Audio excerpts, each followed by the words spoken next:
সমস্যা? ধন্যবাদ। আপনি যে প্রশ্নটা করেছেন, আগে স্থানীয় নির্বাচন আমাদের প্রয়োজন না আগে জাতীয় নির্বাচনটা প্রয়োজন? তা আমি মনে করি যে আগে যদি স্থানীয় নির্বাচনটা দেওয়া হয় তাহলে দেশটা সংগঠনের মধ্যে আসতে পারে।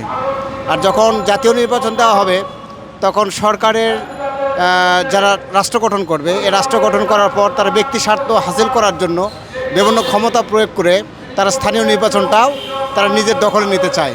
যেমনটি হয়েছিল পূর্বে ফ্যাসিস্ট আমলে, সরকারের আমলে যেমনটি হয়েছে, এমনটি হতে পারে। এই জন্য আমি মনে করি যে প্রথমত যদি স্থানীয় নির্বাচন হয় এটাই সুবিধা হবে আর কি, এটা জনগণের জন্য কল্যাণকর বয়ে আনতে পারে।